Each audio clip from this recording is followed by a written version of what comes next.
Je voulais juste aider. Je paierai la pièce avec mon propre argent, dit Matteo d'une voix basse. Payer la pièce? Tu crois vraiment que c'est juste une question d'argent? David était maintenant furieux. Sa voix montait. Tu es parti sans demander, tu as utilisé les outils et les pièces de l'entreprise et tu as fait un travail gratuitement. C'est du vol. Ce mot frappa Matteo comme une gifle en plein visage. Sa poitrine se serra. Du vol? J'ai juste aidé quelqu'un qui en avait besoin. Tu as pris dans mon entreprise sans autorisation, répondit David froidement. Et tu sais ce qui se passe ici quand quelqu'un vole. Il est viré. Matteo eut l'impression que le sol se dérobait sous ses pieds. Tu ne peux pas faire ça. J'ai une famille, j'ai des enfants à nourrir. Tu aurais dû y penser avant de prendre des décisions dans mon dos. David s'approcha et prit une enveloppe posée sur la table. Tiens, tes affaires, c'est fini pour toi ici. David, je t'en prie, donne-moi une autre chance. J'ai donné des années de ma vie à cet endroit. J'ai toujours été loyal. Loyal? David éclata d'un rire amer. La loyauté, c'est faire son travail correctement, pas jouer les héros en cachette. Prends tes affaires et sors de mon atelier, tout de suite. Le regard de Matteo balaya la pièce. Marco baissa les yeux, mal à l'aise, mais trop effrayé pour dire un mot. Andrea s'était éclipsé à l'arrière, faisant semblant d'être occupé. Personne ne prendrait sa défense, pas une seule voix ne s'élèverait pour lui. Les mains tremblantes, Matteo se dirigea vers son casier. Il rassembla ses outils personnels et les plaça délicatement dans une vieille boîte en carton.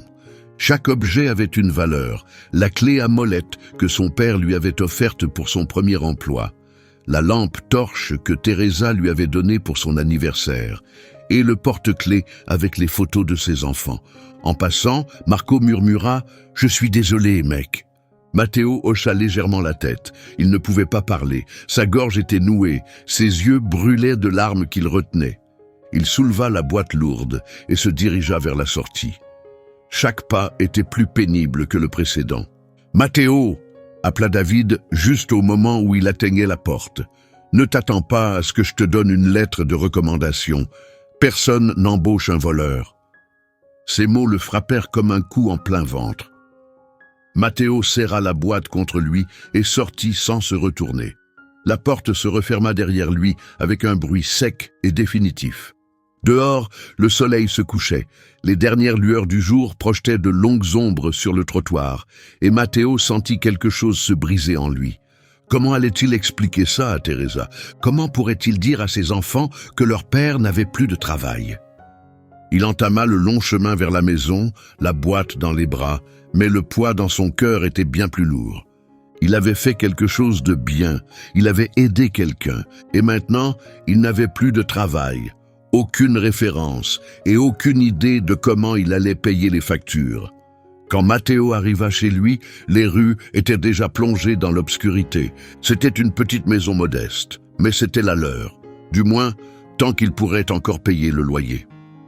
Il s'arrêta devant la porte, regardant la lumière chaude qui filtrait de l'intérieur. Il entendait Giulia rire. La télé était allumée. Tout semblait si normal. Lorsqu'il entra, Teresa était dans la cuisine en train de préparer le dîner. Elle se retourna avec un sourire qui disparut dès qu'elle vit son visage et la boîte dans ses bras. « Qu'est-ce qui s'est passé ?» demanda-t-elle, la voix pleine d'inquiétude. Matteo posa la boîte. Lorenzo et Giulia coururent l'enlacer, parlant tous les deux en même temps de leur journée. Il les serra fort, et c'est à ce moment-là que les larmes commencèrent à couler. « Pourquoi tu pleures, papa ?» demanda Giulia en touchant doucement son visage. « Je suis juste très fatigué, ma chérie, » répondit-il avec un sourire forcé. « Va jouer un peu, papa doit parler avec maman. » Quand les enfants quittèrent la pièce, Teresa s'approcha. Matteo lui raconta tout. La vieille dame, la voiture, la courroie cassée, sa décision d'aider sans rien demander en retour, et comment il avait perdu son travail à cause de cela. Pendant qu'il parlait, l'expression de Teresa changea. D'abord la surprise, puis la peur, et enfin ce regard déterminé qu'il lui connaissait si bien. celui qui les avait toujours aidés à tenir bon. « Tu as fait ce qu'il fallait, dit-elle en prenant ses mains dans les siennes. Tu fais toujours ce qu'il faut. Mais Teresa, nous n'avons plus d'argent maintenant. Comment allons-nous payer le loyer? Comment allons-nous acheter de la nourriture pour les enfants? On trouvera une solution, répondit-elle. On l'a toujours fait. Elle le serra fort dans ses bras. Tu es un homme bien, Matteo. Et un homme bien ne reste pas à terre. On s'en sortira. Ensemble. Mais cette nuit-là, allongé sur le lit, les yeux fixés au plafond, Matteo ne parvenait pas à chasser ses pensées. Il avait fait ce qui était juste. Il avait aidé une personne qui ne pouvait pas s'aider elle-même. Et pourtant, le prix à payer semblait bien trop lourd, trop cruel, trop injuste. Matteo ne savait pas encore que le choix qu'il avait fait, ce petit geste de compassion, allait changer sa vie à jamais. À l'autre bout de la ville, dans une grande maison calme, Béatrice glissa délicatement une carte de visite dans son sac à main. Au dos, elle avait écrit le nom du garage et celui du gentil mécanicien qui avait transformé sa journée difficile en un moment d'espoir. Regardant le ciel nocturne rempli d'étoiles, elle murmura une prière à voix basse. Cet homme ne s'en rendait pas encore compte, mais il avait fait bien plus qu'aider une vieille dame à réparer sa voiture. Et Béatrice était décidée à lui rendre ce qu'il avait donné, au moment venu. Pour Matteo, les jours qui suivirent son renvoi furent comme un cauchemar sans fin. Il se levait toujours tôt, chaque matin, s'habillait comme d'habitude pour le travail, mais au lieu d'aller à l'atelier, il errait dans la ville à la recherche d'un nouvel emploi. Chaque entreprise où il entrait faisait naître en lui une lueur d'espoir, et chaque refus rongeait un peu plus sa fierté. Le premier garage qu'il visita appartenait à Monsieur Giorgio, un homme respecté du quartier, connu pour donner leur chance aux mécaniciens expérimentés. Matteo entra, son CV à la main et l'espoir au cœur. Au début, M. Giorgio l'accueillit chaleureusement, mais tout changea quand Matteo mentionna son ancien employeur. « Tu travaillais pour David, à l'atelier Rodriguez ?» demanda-t-il en croisant les bras. « Justement, je l'ai appelé hier pour un recrutement. Il m'a dit qu'il venait de renvoyer quelqu'un pour avoir pris des pièces, sans autorisation. » Matteo sentit une douleur lui tordre l'estomac. Ce n'est pas ce qui s'est passé. J'aidais une vieille dame. Monsieur Giorgio leva la main, l'interrompant. « Je suis désolé, mon garçon, je ne peux pas prendre ce risque. Tu comprends sûrement. » Matteo quitta le garage d'un pas incertain. David répandait des mensonges. Il déformait la vérité pour détruire sa réputation. Et partout où il allait, ce mensonge arrivait avant lui. Ce même jour, Matteo visita 5 autres garages. Tous le refusèrent. Certains ne le laissèrent même pas s'expliquer. Les semaines passèrent et la situation à la maison devint de plus en plus difficile. Teresa avait commencé à faire le ménage dans les maisons du quartier. Elle partait avant le lever du soleil et ne rentrait qu'après la tombée de la nuit, les mains gonflées, le visage marqué par la fatigue. Matteo la regardait rentrer chaque soir en titubant et cela lui brisait le cœur plus que tout. « Laisse-moi faire ça », dit-il doucement un soir, en tendant la main vers le seau qu'elle portait. « Tu dois te reposer. Tu as une longue journée demain. » Mais Teresa serra le seau contre elle. « On portera ce fardeau ensemble. C'est la seule façon d'y arriver. » Malgré tout, Matteo voyait bien ce que cela lui coûtait, les cernes profonds sous ses yeux, le fait qu'elle sautait ses propres repas pour que les enfants aient assez à manger. Il se sentait comme un échec. Il avait l'impression d'avoir failli à sa femme, à ses enfants et à lui-même. Leur fils aîné, Lorenzo, commença à sentir que quelque chose n'allait pas. Il cessa de demander de l'argent pour le déjeuner. Il ne se plaignait plus quand le dîner se limitait encore à du riz et des haricots. Un après-midi, Matteo entra dans sa chambre et le trouva en train de compter les pièces de sa petite tirelire. « Qu'est-ce que tu fais, mon grand ?» demanda-t-il doucement. Lorenzo sursauta et tenta de cacher les pièces. « Rien, papa. » Matteo s'agenouilla à côté de lui. « Parle-moi, mon fils. Qu'est-ce qui se passe ?»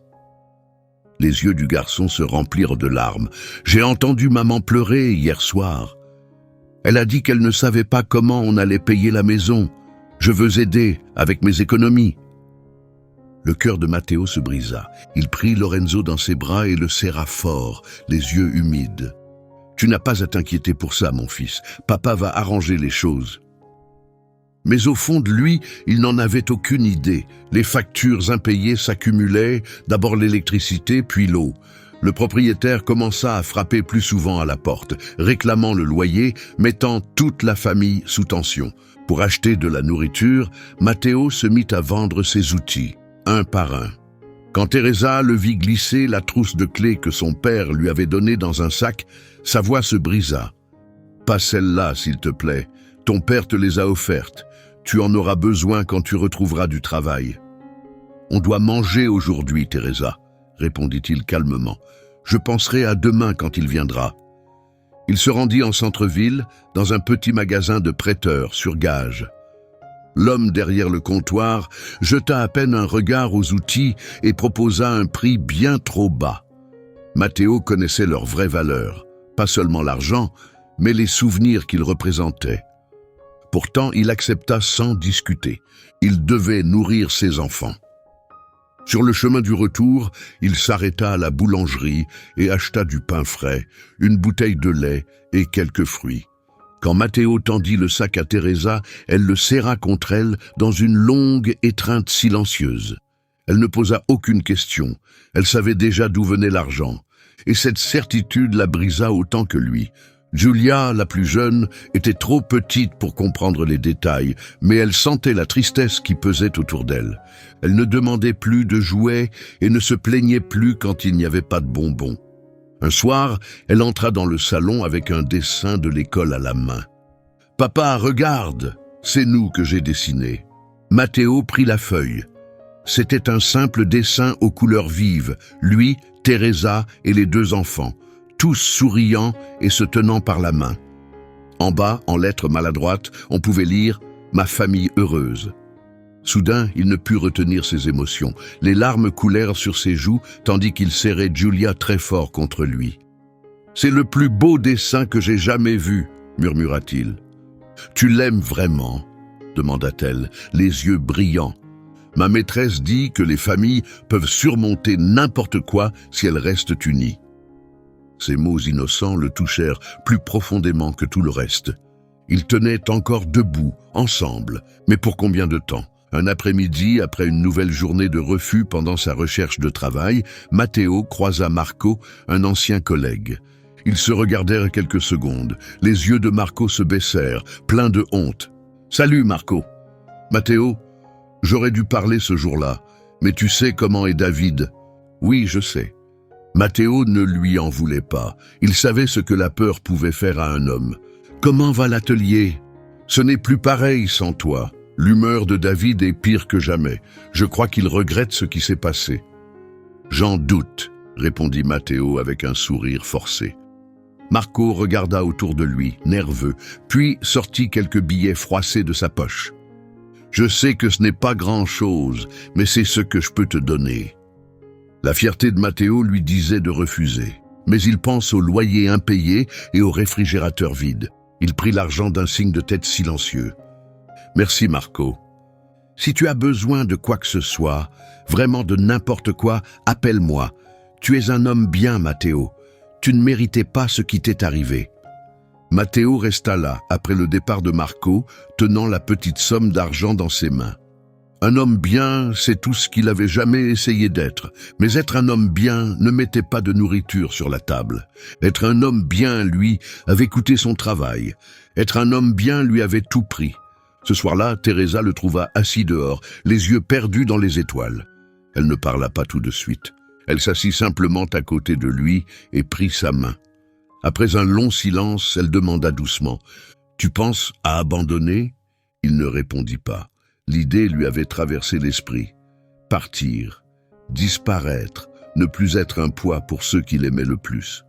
Mais Teresa serra sa main fermement, comme pour empêcher cette pensée d'exister. « S'il te plaît, ne fais pas ça, » murmura-t-elle. « On a encore besoin de toi. J'ai besoin de toi. » « Je ne peux plus subvenir à nos besoins, Teresa. J'ai échoué. »« Non, tu n'as pas échoué. » Elle se tourna vers lui et le regarda droit dans les yeux. « Tu as été renvoyé parce que tu as défendu ce qui était juste. Ce n'est pas un échec. C'est ce qui fait de toi l'homme avec qui j'ai choisi de partager ma vie. Et les enfants, ils ont un père qui leur montre ce qu'est l'intégrité. Ça compte plus que tout l'argent du monde. » Des larmes roulèrent maintenant sur le visage de Teresa. On s'en est toujours sortis ensemble. On y arrivera encore cette fois. Matteo la serra fort dans ses bras, s'accrochant à ses mots. Elle avait raison. Ils formaient une famille, et une vraie famille ne se tourne jamais le dos. Pourtant, la peur restait en lui comme une tempête qui refusait de passer. Quelques jours plus tard, le propriétaire frappa à la porte. Mais cette fois, il n'était pas seul. Il tenait un papier plié dans la main, un avis d'expulsion. Matteo avait 30 jours pour trouver l'argent ou quitter la maison. Ses mains tremblaient en lisant le document. Il avait l'impression que le monde s'écroulait à nouveau. « Je suis vraiment désolé, Matteo, » dit le propriétaire avec douceur. « Tu as toujours été respectueux, mais j'ai moi aussi des factures à payer. » Après son départ, Matteo resta assis à la table de la cuisine, fixant l'avis d'expulsion dans ses mains. 30 jours, c'était tout ce qu'il lui restait pour changer leur destin. Il avait besoin d'un miracle, et au fond de lui, il le savait. Le cœur lourd, il ferma les yeux et, pour la première fois depuis longtemps, il parla au silence. Il ne savait même plus si quelqu'un l'écoutait encore, mais il devait y croire. « S'il te plaît, murmura-t-il, je n'ai besoin que d'une seule chance, juste une. » Comme en réponse, le téléphone sonna brusquement, rompant le silence comme un coup de tonnerre. Surpris, Matteo regarda l'appareil fixé au mur. Qui pouvait bien les appeler maintenant? Le cœur battant, il décrocha. « Allô? Bonjour. Suis-je bien en ligne avec monsieur Matteo Russo ?» demanda une voix féminine calme et inconnue. « Oui, c'est moi. Je m'appelle Martha. Je suis l'assistante personnelle de madame Béatrice Conti. Elle souhaiterait vous parler. Pourriez-vous venir la voir demain à cette adresse ?» Matteo cligna des yeux, surpris. « Béatrice Conti, je suis désolé, je ne crois pas la connaître. Elle a dit que si, vous êtes le mécanicien qui a réparé sa voiture il y a quelques semaines. » La dame âgée avec les cheveux blancs et une canne ? Demanda-t-il soudain à bout de souffle. Cette femme, celle du jour où il avait perdu son travail. Oui, exactement. Elle se souvient très bien de vous. D'accord. Oui, je me souviens d'elle. Parfait. Madame Béatrice aimerait vous rencontrer. Je vais vous donner l'adresse. Il la nota sur un bout de papier, sans trop comprendre ce que tout cela signifiait. Quand l'appel prit fin, il resta silencieux, fixant le mot devant lui. Était-ce du travail? Une offre d'emploi? Ou simplement un geste de remerciement? Ce soir-là, il raconta tout à Teresa. Ils restèrent éveillés tard, imaginant toutes les possibilités. Pour la première fois depuis des semaines, une petite flamme s'alluma en lui, faible, incertaine, mais réelle. Matteo se réveilla avant l'aube. Il avait à peine dormi, trop nerveux pour trouver le repos. Après s'être douché, il enfila les plus beaux vêtements qu'il possédait, une chemise propre et un pantalon repassé que Teresa avait soigneusement préparé la veille. Elle s'affairait autour de lui, visiblement tendue. « Tu crois qu'elle veut quoi ?» demanda-t-elle en ajustant encore son col. « Peut-être un travail, peut-être qu'elle veut juste te remercier. Enfin, ça fait des semaines. Je ne sais pas. Mais quoi que ce soit, c'est peut-être notre seule chance. » L'adresse que Martha lui avait donnée se trouvait dans un quartier riche de la ville, un monde complètement différent de celui où il vivait. Il prit 2 bus, observant le paysage changer peu à peu. Les petits immeubles laissèrent place à de luxueuses maisons. Les rues devenaient plus propres, les voitures plus récentes et brillantes. Plus il s'approchait, plus il se sentait déplacé. Quand il arriva à l'arrêt indiqué, il descendit et chercha les numéros des maisons. Ça ne pouvait pas être ici. L'adresse correspondait à un immense domaine, avec de grandes grilles et un haut mur de pierre. Il vérifia à nouveau le bout de papier. C'était bien la bonne adresse. Ses jambes tremblaient lorsqu'il appuya sur le bouton de l'interphone. Une voix répondit rapidement, et le portail s'ouvrit, dévoilant un jardin comme il n'en avait jamais vu. des fontaines élégantes, des statues, des fleurs taillées à la perfection. Au bout d'une longue allée se dressait une maison majestueuse qui ressemblait plus à un palais. Une jeune femme en tailleur ouvrit la porte. « Monsieur Matteo ?» demanda-t-elle avec un sourire. « Je suis Martha. Madame Béatrice vous attend. Par ici, s'il vous plaît. » Il la suivit à travers des couloirs somptueux remplis de tableaux, de grands vases et de meubles anciens. Chaque pas résonnait sur le sol en marbre poli, lui rappelant à quel point il était loin de son univers habituel. Ils entrèrent dans une grande pièce aux immenses fenêtres offrant une vue panoramique sur la ville. « Madame Béatrice arrivera dans un instant », dit Martha avant de refermer doucement la porte. Matteo resta debout, ne sachant où mettre les mains, craignant de bouger, de respirer ou de toucher quelque chose de précieux. Puis il entendit une voix derrière lui. « Matteo ». Il se retourna, c'était elle, la femme aux cheveux blancs et à la canne, vêtue d'une tenue élégante qui la rendait encore plus distinguée qu'il ne s'en souvenait. « Madame Béatrice », dit-il doucement, « je suis désolé de ne pas m'être présenté correctement la première fois. » Elle marcha lentement jusqu'à un fauteuil et s'y assit avec grâce, lui faisant signe de s'asseoir aussi. « Je devais être sûr de quelque chose avant de vous contacter, » dit-elle. Matteo s'assit prudemment au bord du canapé. « Sûr de quoi ?» Elle le regarda droit dans les yeux, son regard calme et profond, comme si elle pouvait lire en lui. « Que des gens comme vous existent encore, des gens qui font le bien sans attendre de récompense. » « J'ai seulement fait ce que n'importe qui aurait fait, » répondit-il doucement. « Mais ce n'était pas n'importe qui, Matteo. C'était vous. » Béatrice se pencha légèrement, son regard toujours ancré dans le sien. « Savez-vous qui je suis vraiment ?» Il secoua lentement la tête, incertain de ce qu'elle voulait dire. Un léger sourire apparut sur son visage. « Je suis la fondatrice et propriétaire du groupe Alvorada. Je dirige plusieurs entreprises de construction, je gère un portefeuille immobilier et j'opère une chaîne d'ateliers de réparation automobile dans toute la ville, mais plus que tout, je suis une femme qui a tout construit à partir de rien. » Matteo sentit son souffle lui échapper. Une chaîne d'ateliers, elle en était la propriétaire. Cela ne pouvait vouloir dire qu'une seule chose. « Le jour où vous m'avez aidé, » poursuivit-elle, « ma voiture n'était pas en panne par hasard. C'était prévu. »« Vous l'avez planifié ?» répéta Matteo stupéfait. « Oui, » répondit-elle calmement, « je cherchais la bonne personne pour diriger mon plus grand atelier.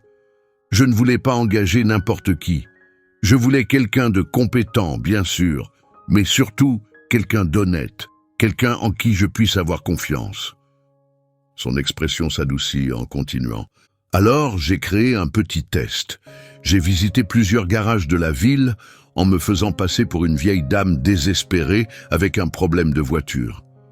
Je voulais voir comment chacun me traiterait, pensant que je n'étais personne d'important. » La poitrine de Matteo se serra. « Et vous ?» dit-elle d'une voix chaleureuse. « Vous n'avez pas hésité. Vous ne m'avez rien demandé. Vous m'avez aidé sans attendre quoi que ce soit. Vous avez même affronté votre patron, en sachant que cela pourrait vous coûter votre travail. » Elle s'adossa à son siège pendant que la vérité s'installait entre eux. « Mon assistante, Martha, m'a raconté ce qui s'est passé après. Comment vous avez été licencié, comment votre réputation a été salie, et combien la vie est devenue difficile pour votre famille depuis. » Matteo sentit les larmes lui monter. Il ne savait pas s'il devait se sentir reconnaissant ou honteux. « Je veux que vous sachiez que je suis vraiment désolé des épreuves que vous avez traversées à cause de ce test, » dit-elle doucement. « Je n'ai jamais voulu que cela se termine ainsi. Mais maintenant, je veux réparer les choses. Je ne veux pas seulement vous offrir un travail, je veux vous offrir un nouveau départ. » La gorge de Matteo se serra au point qu'il ne pouvait plus parler. Le poids de tout, le stress, l'incertitude, la douleur, s'abattaient sur lui d'un seul coup. « Je veux que tu deviennes le directeur général d'Estrella do Sul, notre atelier principal. déclara Béatrice avec conviction. Tu dirigeras une équipe de 20 mécaniciens qualifiés. Tu gagneras 3 fois ton ancien salaire.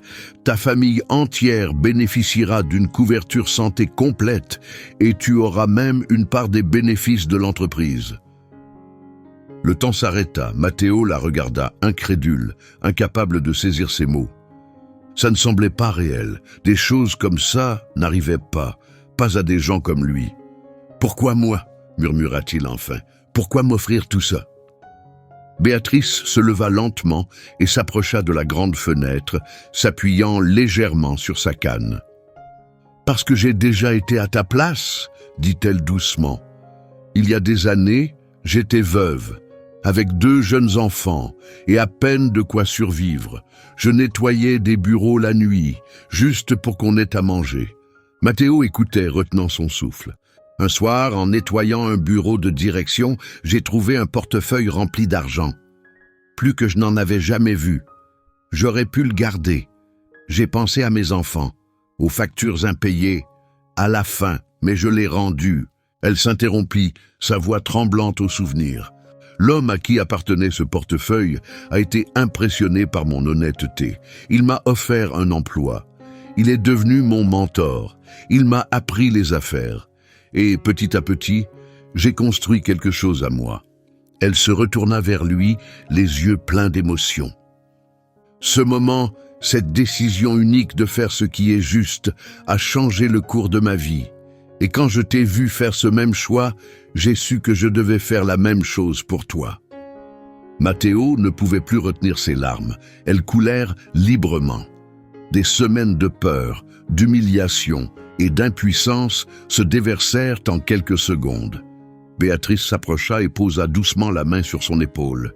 « Tu n'as pas besoin de me répondre maintenant. Rentre chez toi, parle avec ta femme, réfléchis, mais je veux que tu saches que cette offre est réelle. Elle t'appartient si tu es prêt. » Matteo s'essuya les yeux du revers de la main, la respiration saccadée. « Je n'ai pas besoin de réfléchir, » dit-il, la voix tremblante. « J'accepte. J'accepte vraiment. » Le visage de Béatrice s'illumina d'un sourire fier. « Parfait, tu commenceras la semaine prochaine. Martha s'occupera des papiers et veillera à ce que tu reçoives une avance aujourd'hui. »« Une avance ?» demanda Matteo, encore submergé. « Oui, » dit-elle doucement. « Tu as des responsabilités. Tu ne peux pas attendre la fin du mois pour prendre soin de ta famille. » Elle appuya sur le bouton de l'interphone posé sur son bureau. « Martha, pouvez-vous venir, s'il vous plaît ?» Martha entra dans la pièce avec une enveloppe épaisse à la main. « Voici, Madame Béatrice, » dit-elle en la lui tendant. Béatrice se tourna vers Matteo et lui remit l'enveloppe. « Ceci devrait couvrir toutes tes factures en retard, et il en restera assez pour que ta famille respire un peu. » Matteo prit l'enveloppe à 2 mains, tremblant tellement qu'il tenait à peine debout. « Et il y a encore une chose, » ajouta Béatrice, « la maison. »« La maison ?» répéta-t-il confus. « Je sais que tu risques l'expulsion, » dit-elle calmement. « Il se trouve que je possède plusieurs maisons en location dans la ville. L'une d'elles, pas très loin de ton quartier actuel, vient de se libérer. Si tu la veux, elle est à toi. Le loyer sera réduit et inclus dans tes avantages en tant qu'employé. » Matteo peinait à respirer. L'enveloppe était lourde entre ses mains, mais pas seulement à cause de l'argent. Elle contenait de l'espoir.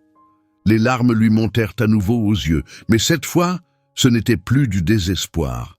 C'étaient des larmes de gratitude profonde, un soulagement immense de savoir que sa famille allait enfin aller bien.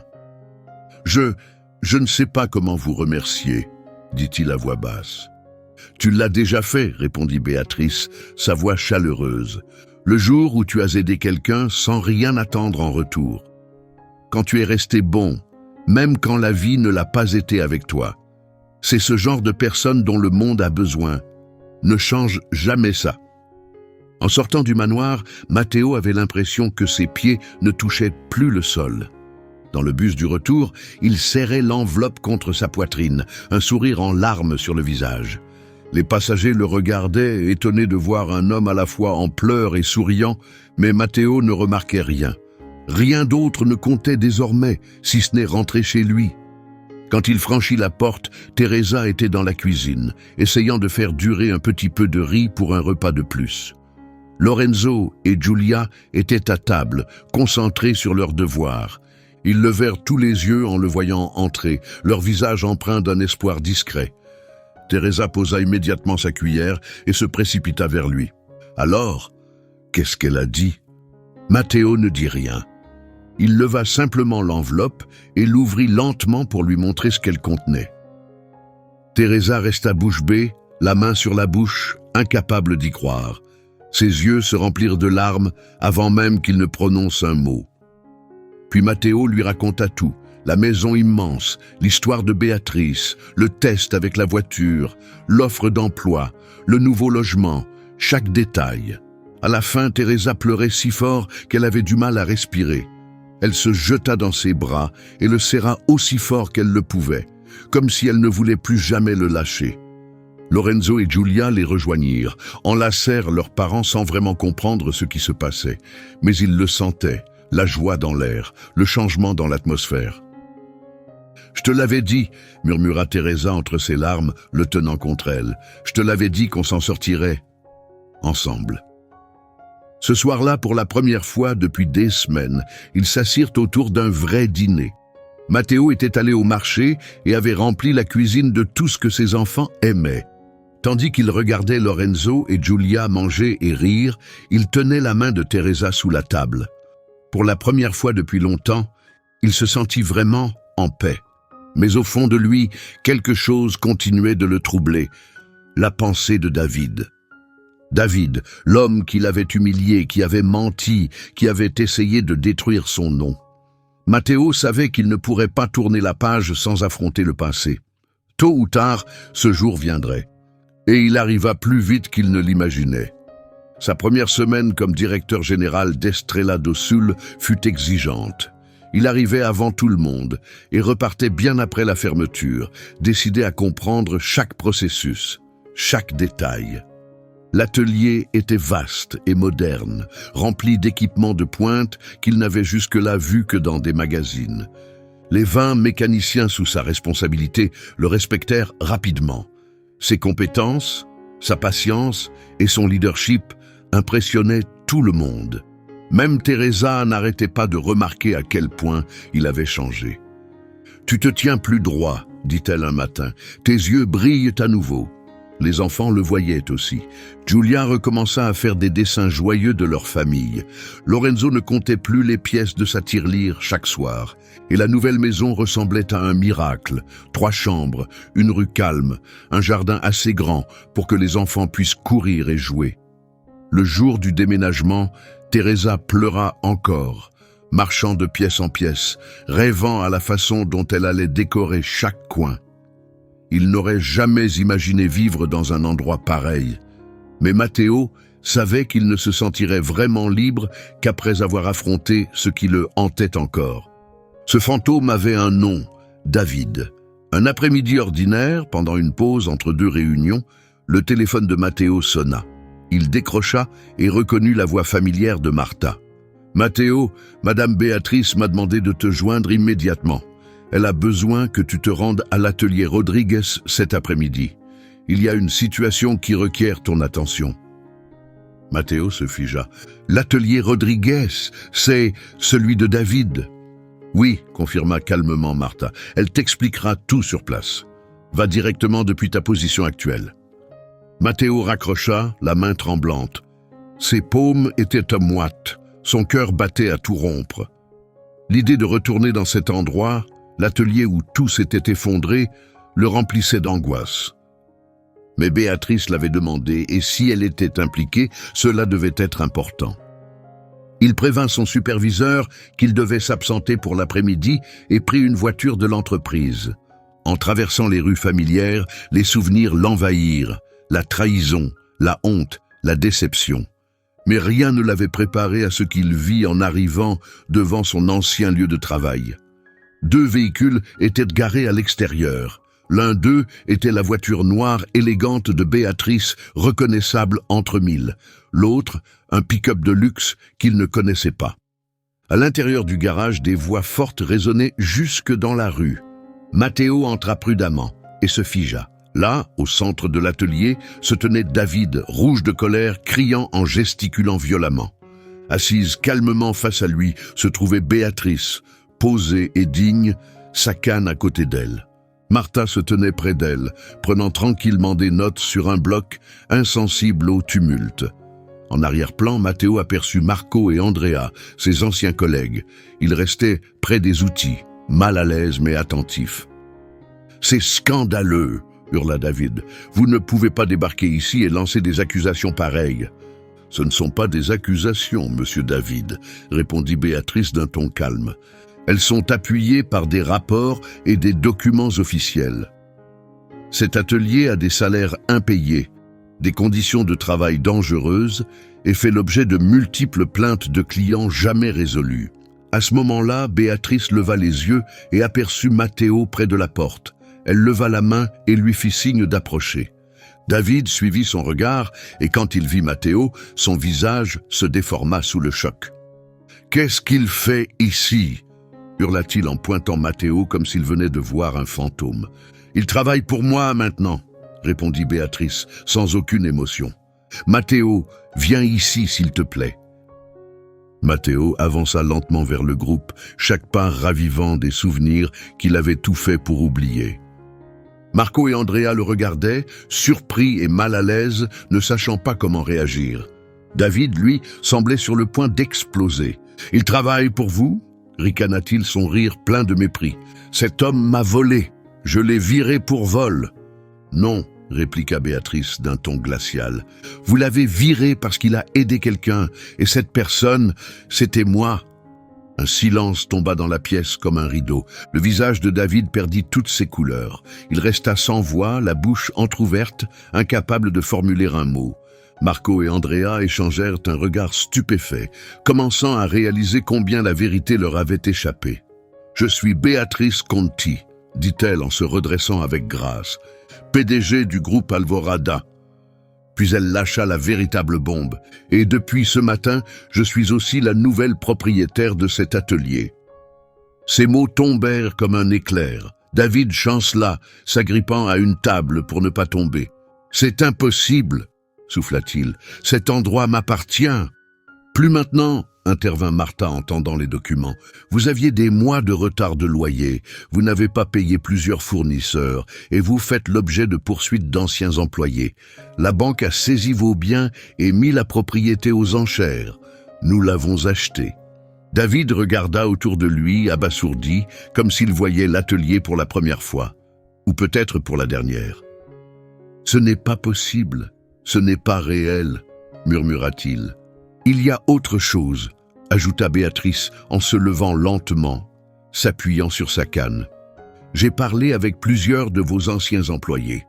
Ce que j'ai entendu est inquiétant. Des salaires versés en retard, des insultes, du matériel dangereux. Vous avez construit cet atelier en maltraitant des gens qui voulaient simplement gagner leur vie. » David tourna un regard furieux vers Matteo. Sa voix tremblait de rage. « C'est ta faute !» hurla-t-il. « Toi et ta patronne, vous êtes venus ici pour me détruire. » Matteo resta immobile, mais sa voix fut posée. « Ce n'est pas une vengeance. Je n'ai jamais voulu ça. Tout ce que je voulais, c'était un travail, une chance de prendre soin de ma famille. »« Menteur !» aboya David. « Tu avais tout prévu depuis le début. » Il fit un pas vers Matteo, mais Béatrice s'interposa, droite et imposante. « Non, David !» dit-elle, sa voix tranchant l'air comme une lame. « Matteo n'avait aucune idée de ce qui allait se passer. Il ne m'a rien demandé. J'ai pris cette décision parce que j'ai vu la vérité. J'ai vu comment vous traitiez vos employés, comment vous avez détruit la réputation d'un homme bon juste pour protéger votre ego. » Puis derrière eux, une voix s'éleva, basse mais assurée. « C'est vrai, David, » dit Marco en s'avançant. « Tu as été injuste envers Matteo. »« Et on le savait tous, » ajouta-t-il. David se tourna vers lui, hors de lui. « Tais-toi, Marco, tu travailles pour moi. »« Plus maintenant, » répondit Marco d'une voix ferme. Il sortit son badge de travail de sa poche et le posa sur le comptoir.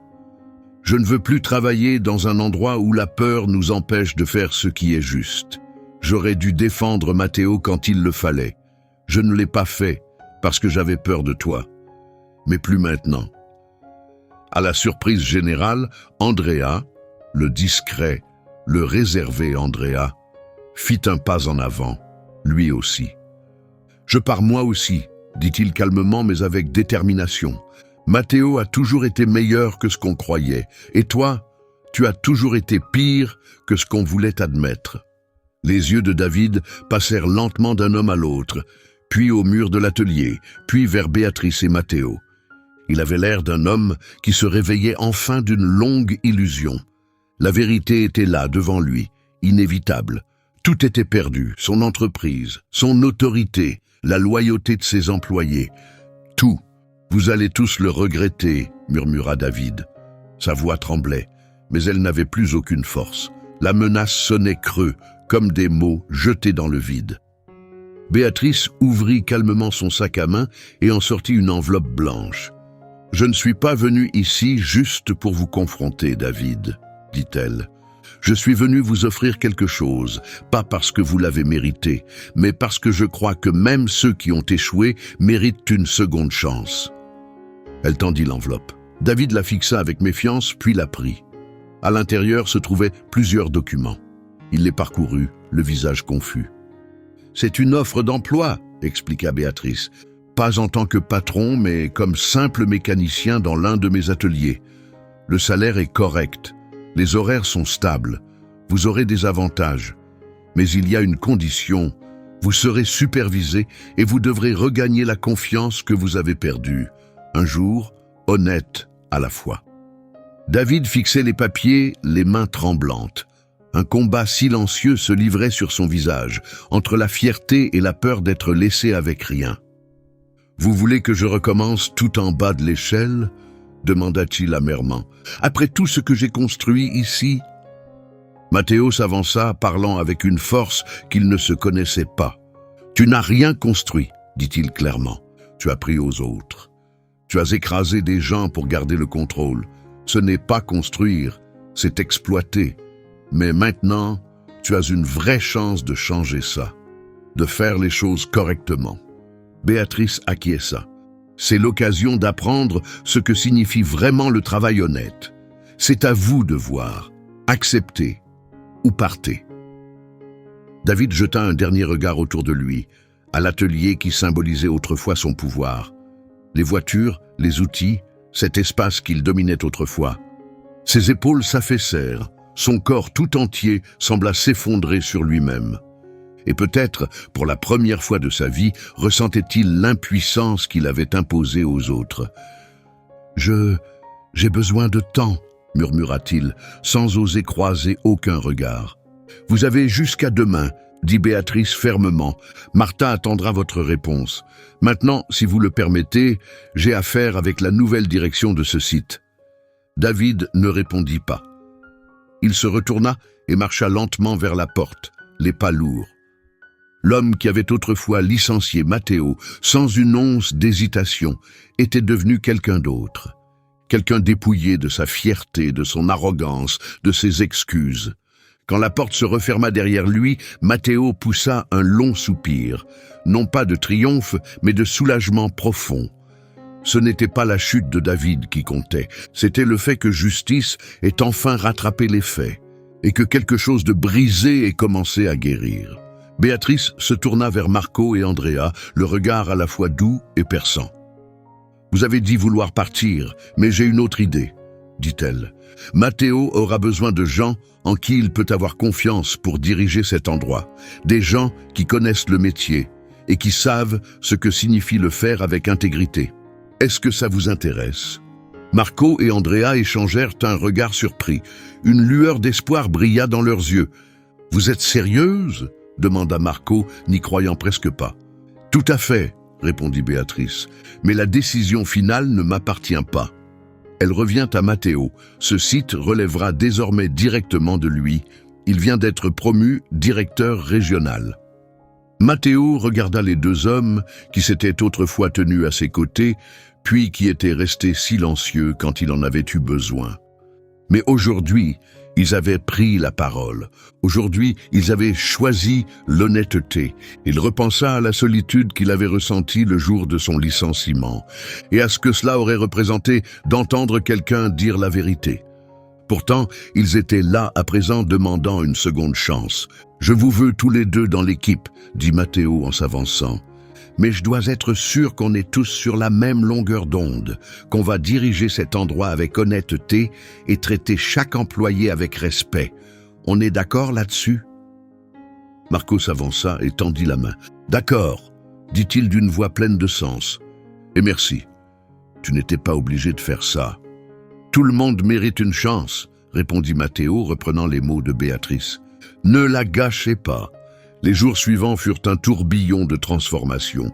L'ancien atelier Rodriguez fut entièrement rénové. Les équipements défectueux furent remplacés par du matériel neuf. Les murs furent repeints, les sols nettoyés et un nouveau logo fut installé au-dessus de l'entrée.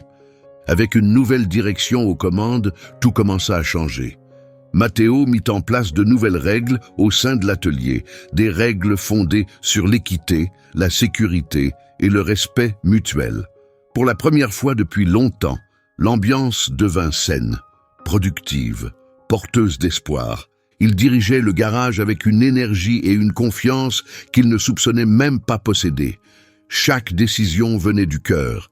Chaque projet était guidé par ce qu'il avait appris dans la difficulté. Plus tard, Martha lui annonça que David avait accepté l'offre de Béatrice. Il travaillait désormais dans un petit garage en périphérie de la ville sous la supervision d'un responsable, chose qu'il n'avait plus connue depuis des années. Matteo trouvait étrange d'imaginer David dans cette position. Mais il ne ressentait ni amertume ni vengeance. Ce qu'il ressentait, c'était quelque chose de plus doux, une forme de tristesse. Pas pour ce que David avait fait, mais pour ce qu'il était devenu, pour ce vide qu'il avait autrefois laissé grandir en lui. Un après-midi, alors que Matteo supervisait l'installation de nouveaux ponts élévateurs dans l'atelier, il entendit une voix familière derrière lui. « Papa !» Giulia courut à travers le garage et sauta dans ses bras en riant. « C'est immense ici, c'est vraiment là que tu travailles ?» Lorenzo suivait juste derrière, les yeux écarquillés. « Attends, c'est toi le chef de tout ça ?» Matteo sourit, le cœur rempli de chaleur. « Je suis le directeur, » répondit-il fièrement. « Mais la vraie patronne, c'est cette dame là-bas. » Il montra Béatrice, venue faire un point sur les travaux. Béatrice fit un signe de la main et s'approcha. Giulia devint soudain timide et se cacha derrière la jambe de son père. « Et vous devez être la famille dont on m'a tant parlé, » dit Béatrice avec douceur. « Vous devez être Teresa. »« Oui, madame, » répondit Teresa, la voix pleine d'émotion en lui tendant la main. « Je ne sais pas comment vous remercier pour tout ce que vous avez fait pour nous. »« Il n'y a pas besoin de remerciements, » répondit Béatrice avec un sourire tendre. « Continuez simplement d'être la femme qui a porté sa famille dans les moments les plus durs. » Puis elle se pencha doucement au niveau des yeux de Giulia. « Et toi, j'ai entendu dire que tu étais une véritable artiste. » Giulia leva les yeux, surprise. « Comment vous savez que j'aime dessiner ?»« Un petit oiseau me l'a dit, » répondit Béatrice avec un clin d'œil malicieux. « Je parie que tes dessins sont pleins d'imagination. » Giulia sourit timidement, sa nervosité commençant à disparaître. Lorenzo s'approcha aussi, curieux de mieux observer cette femme qui, sans le savoir, avait transformé leur destin. Pendant que Béatrice discutait avec les enfants, Matteo et Teresa s'éloignèrent quelques instants.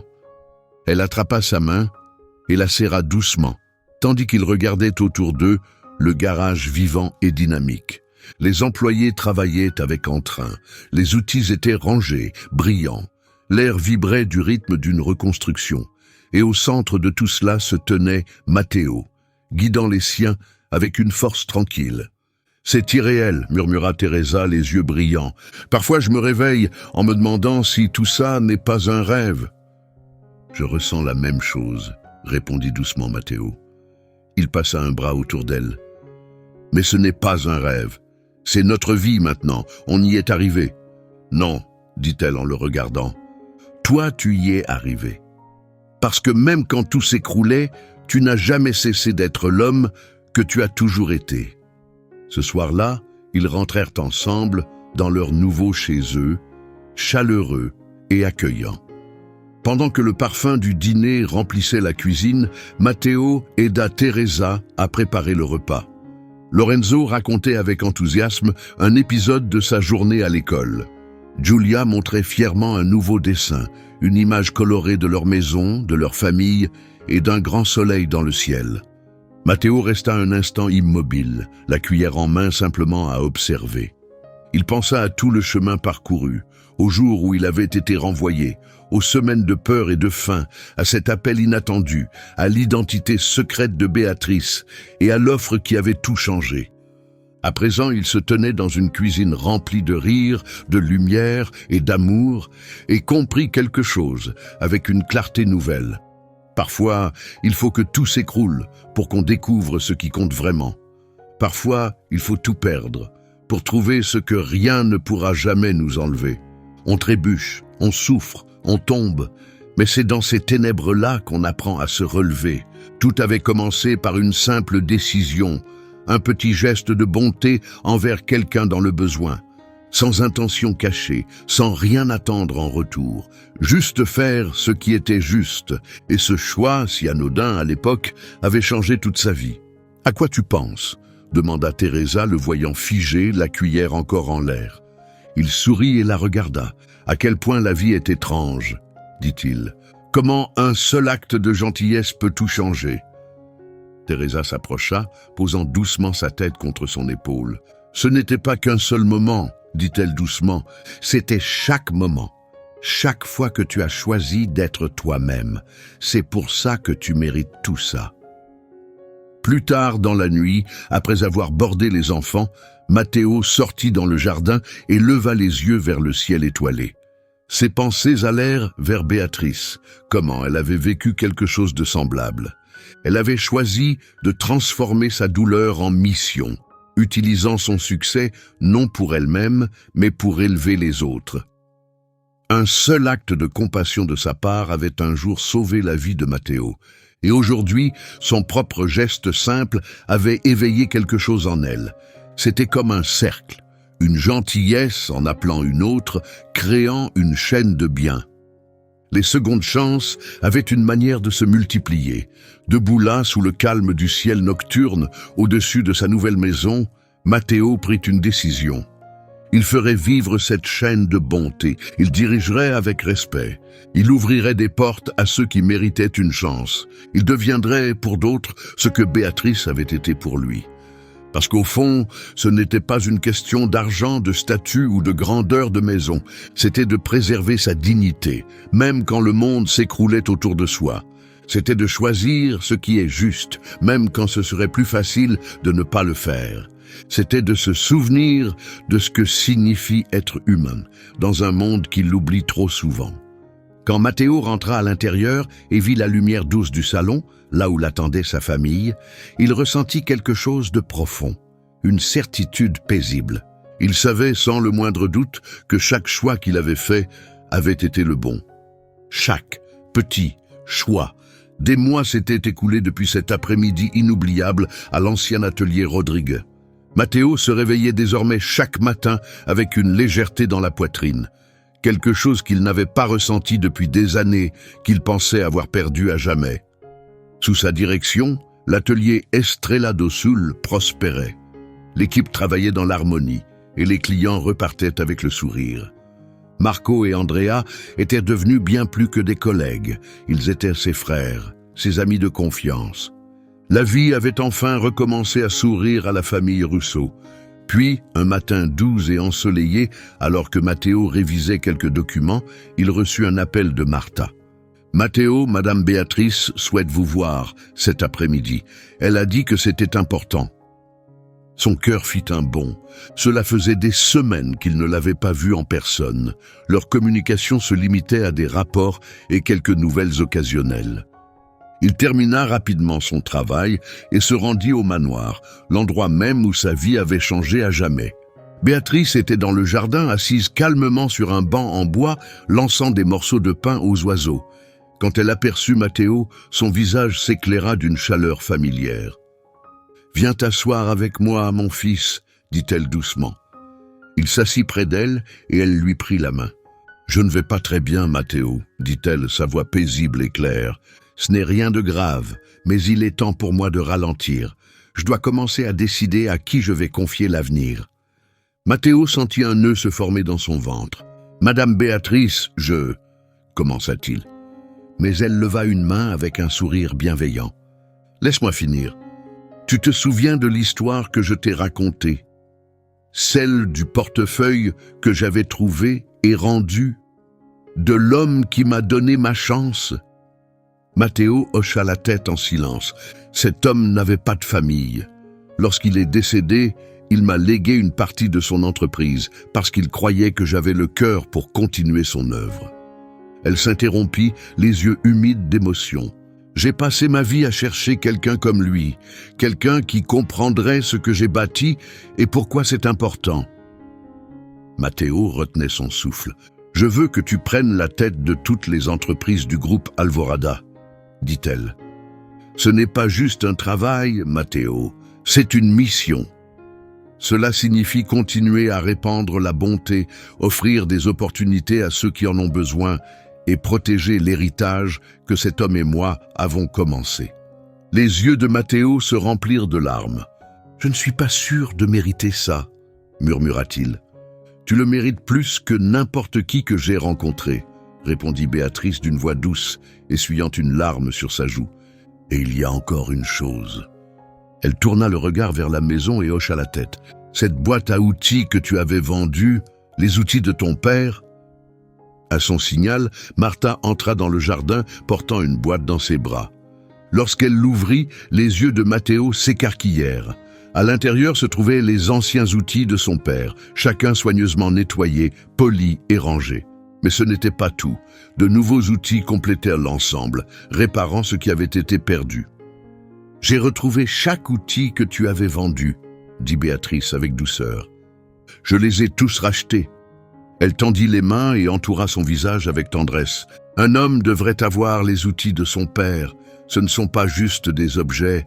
Ils portent des souvenirs, du sens, un héritage. » Matteo ne put plus retenir ses émotions. Les larmes coulèrent sur ses joues alors qu'il la serrait dans ses bras, pleurant comme un enfant. Toute la douleur, les luttes, la honte des derniers mois fondirent en une immense gratitude. Elle ne le lâcha pas, elle le tint comme une mère soutenant son fils au cœur de la tempête. À travers ses sanglots, il murmura « Merci. Pour tout, pour avoir vu en moi ce que personne d'autre ne voyait. »« Tu m'as facilité la tâche, » dit-elle avec un sourire tendre. « Tout ce que j'ai fait, c'est reconnaître le bien qui était déjà là. » Quelques jours plus tard, alors que Matteo se trouvait au nouveau siège de l'entreprise, un visiteur inattendu se présenta. C'était Monsieur Giorgio, le propriétaire du tout premier garage qui l'avait rejeté. Le vieil homme entra timidement, la tête basse, tenant sa casquette entre ses mains. « Matteo, » commença-t-il d'une voix incertaine, « je suis venu m'excuser. » Il n'osait pas croiser son regard. « J'ai appris la vérité, » dit-il difficilement. « David m'a menti, tu n'as rien volé, tu aidais simplement quelqu'un. Je t'ai jugé sans connaître toute l'histoire. » Matteo se leva lentement de sa chaise. « Monsieur Giorgio. » Mais l'homme leva une main, lui demandant de le laisser finir. « S'il te plaît, laisse-moi parler. J'ai laissé passer le meilleur mécanicien de la ville parce que j'ai cru un mensonge. Tu ne me dois rien, mais je devais venir ici, te regarder dans les yeux et reconnaître que j'avais tort. » Sans hésiter, Matteo fit le tour du bureau et lui tendit la main. « Tout le monde mérite une seconde chance, monsieur Giorgio. Je ne garde pas de rancune. » Ils se serrèrent la main, une poignée ferme, sincère, pleine de sens. Alors que monsieur Giorgio repartait, la tête un peu plus haute, Matteo sentit quelque chose bouger en lui. Une autre cicatrice, une autre blessure du passé venait de guérir. Les semaines passèrent, et un après-midi, alors que Matteo rentrait chez lui, quelque chose sur le bord de la route attira son attention.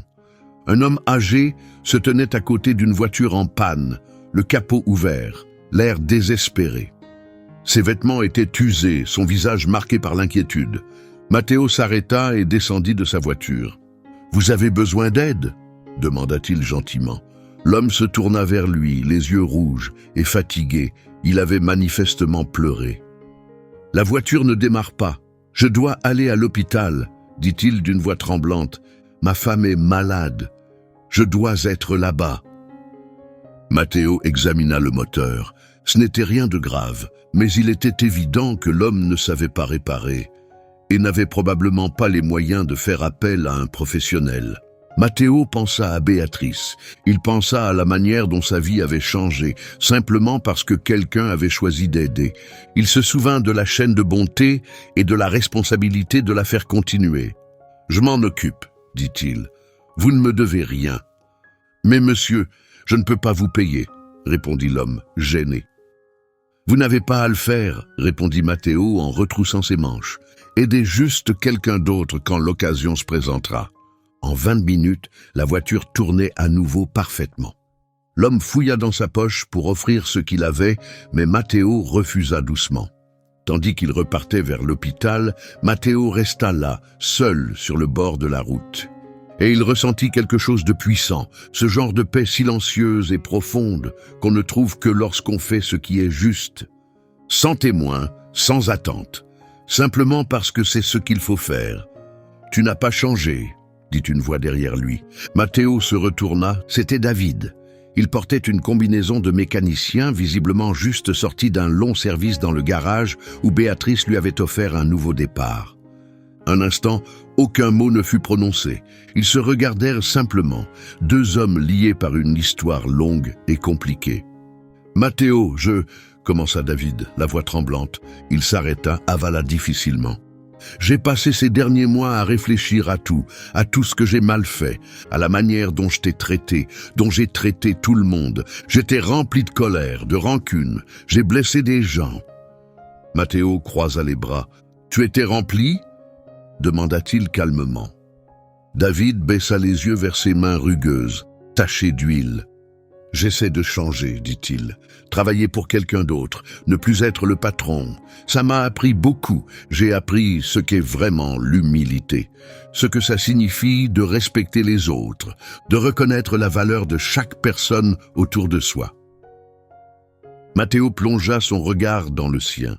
Pour la première fois, il y vit de la sincérité.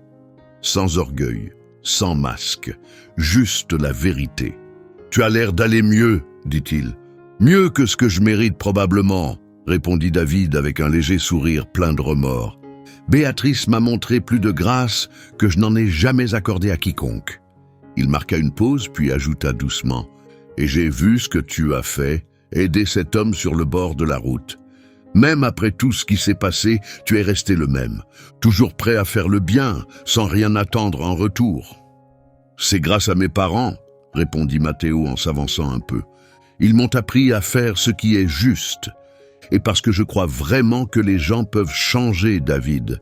Tu changes, et c'est ça qui compte. » Ils se serrèrent la main, non plus comme des rivaux, ni comme supérieurs et subordonnés, mais comme des égaux. Deux hommes que la vie avait remis en question et ramenés à quelque chose de vrai. Ce week-end-là, Matteo organisa un grand barbecue à la Casanova. Toute la famille élargie était là, remplissant la maison de rires et de conversations. Teresa et la petite Giulia préparaient des salades ensemble, dans la cuisine, souriantes et complices. Lorenzo aidait son père au barbecue, retournant les burgers avec fierté. Marco et Andrea arrivèrent avec leur famille, apportant des boissons et des anecdotes du garage. Martha vint aussi, accompagnant Béatrice, qui avait insisté pour être présente malgré sa fatigue. Assise confortablement dans le jardin, Béatrice observait la scène, les voix, la nourriture, la joie. « Cette maison déborde d'amour, dit-elle avec un sourire, en regardant autour d'elle. C'est ça qui transforme une maison en véritable foyer. » Matteo s'assit à ses côtés, touché par ces mots. « Rien de tout cela n'aurait été possible sans vous, » dit-il. Mais Béatrice secoua doucement la tête. « Non, mon cher, tout cela est arrivé parce que tu as choisi la compassion au lieu du ressentiment, parce que tu es resté droit, même quand la vie a tout fait pour te briser. Moi, je t'ai juste tendu quelques outils. C'est toi qui as construit quelque chose de magnifique avec. » À ce moment-là, Julia accourut en agitant une feuille de papier à la main. « Mamie Béatrice, je t'ai fait un dessin. » La petite avait commencé à l'appeler Mamie toute seule. Béatrice ne l'avait jamais corrigé. En vérité, chaque fois qu'elle entendait ce mot, son visage s'illuminait de bonheur. Le dessin montrait Matteo réparant une voiture, Béatrice debout à ses côtés et toute la famille souriante en arrière-plan. En bas, écrit en grandes lettres colorées, on pouvait lire « Être gentil vaut toujours la peine ». Béatrice serra le dessin contre son cœur, les yeux remplis de larmes. « Je vais l'encadrer et l'accrocher dans mon bureau », dit-elle d'une voix tremblante. Plus tard dans la soirée, une fois que tout le monde était rentré, Matteo et Teresa s'assirent ensemble dans le calme du jardin. Les enfants dormaient profondément dans leur chambre et la maison baignait dans une paisible tranquillité. « Tu te souviens de ce jour ?» demanda doucement Teresa. « Le jour où tu es rentré avec cette vieille boîte à outils. Tu venais d'être renvoyé. On n'avait aucune idée de ce qui nous attendait. »« Comment l'oublier ?» répondit Matteo. « Moi aussi j'avais peur, admit-elle. Elle chercha sa main et la tint doucement. Mais même à ce moment-là, tu n'as jamais perdu espoir. Tu n'as jamais cessé d'être toi-même. Et maintenant, regarde où on est. » Matteo se tenait dehors, regardant la maison doucement illuminée dans la nuit. Il pensait à ses enfants, dormant paisiblement à l'intérieur, au travail qui donnait un sens à sa vie, aux personnes qu'il pouvait désormais aider, et à l'histoire qu'il laisserait derrière lui. « On est passé par le feu, » dit-il à voix basse, « mais on s'en est sorti, plus fort, plus sage, meilleur. » Teresa pose tendrement sa tête sur son épaule.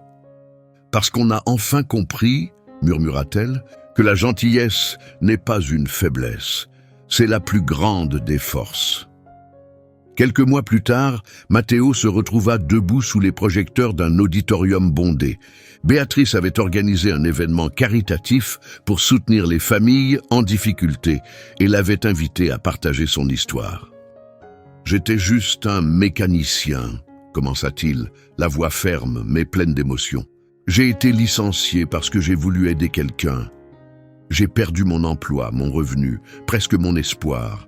Ma famille a eu faim. Il y a eu des jours où j'ai failli abandonner. » Il regarda la foule et aperçut Teresa tenant les mains des enfants, Marco et Andrea assis fièrement à leur côté, David au fond, le regard fixé sur lui, et Béatrice souriant au premier rang. « Mais quand tout semblait perdu, » poursuivit Matteo, « quelqu'un m'a rappelé que la vraie gentillesse trouve toujours son chemin. Faire ce qui est juste n'est jamais vain, même quand ça fait mal. Et aujourd'hui, je ne suis pas là pour dire que je suis différent. Je suis là pour vous rappeler qu'on peut tous avoir un impact. Il suffit de choisir de faire le bien. » Toute la salle se leva et applaudit. Matteo descendit de scène et alla directement dans les bras de Béatrice.